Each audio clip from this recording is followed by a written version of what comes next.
भेटत नाही मी मोद्याला हॅलो. सकाळी किती बोललो. राळेगण शेतीचे प्रगतशील शेतकरी माननीय भाऊसाहेब गाजरे हे आज या रक्षाबंधनानिमित्त 2 शब्द बोलणार आहे. हां बोला. काय तुमची काय इच्छा आहे बुवा? मोदी सरकारबद्दल तुमचं काय म्हणणं आहे किंवा एकनाथ शिंदेबद्दल तुमचं काय म्हणणं आहे? काय मागणी आहे तुमची?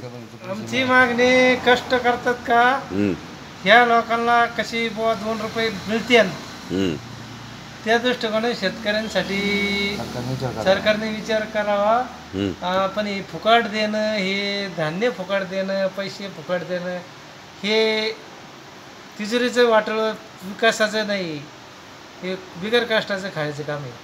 मग तुम्हाला असं काय वाटतं बा ही माझी लाडकी बहीण 1500 रुपये ह्या महिलांना देण्यापेक्षा काय करावं बा सरकारने? लोकांना जे आहे का डिझेल कमी, गॅस कमी, पुन्हा खते कमी आणि शेतीच्या मालाला बाजार द्यावा जास्त.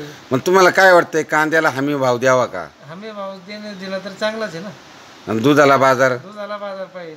हा म्हणजे हे पण शेतकरी नाराज आहे. म्हणजे तुम्हाला काय म्हणायचंय का ही लाडकी बहिणीला 1500 रुपये देण्यापेक्षा शेतीला बाजार द्या? नाही टिकायची ती. किती महिने टिकणी? फक्त मतदान होतं कोणतं?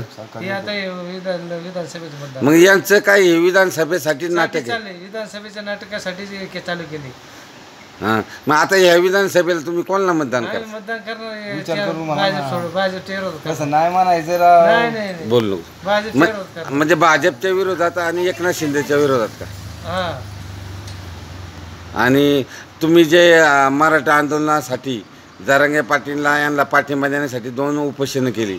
जरांगे पाटलाचे तुमचे डायरेक्ट संबंध आहे, तुमची मैत्री पण आहे. मग तुम्हाला जरांगे पाटीलबद्दल आदर आहे, मग तुमची काय म्हणणं आहे त्याबद्दल? जरांगे पाटलाचं काम चांगलंच आहे. ही जे राजकीय आहे ती लबाड आहे. ही काही ऍक्शन चांगली कामं करायला मागतच नाही. मग यांचे महाराष्ट्रामध्ये किती आमदार निवडून येते जरांगे? महाराष्ट्रामध्ये सत्ता नाही यायची कवाच राज्याची नाही, पण जरांगे पाटलाचे किती आमदार निवडून येते? 50. हो. मराठवाड्यात त्यांचे किती सीटं लागू शकतात? तिकडेच येते मराठवाड्यात. इकडे पश्चिम महाराष्ट्रात काय होईल? होय. मग तसे जरांगे साहेबांचे 50 आमदार निवडून येते. ठीक आहे, चालतंय मग.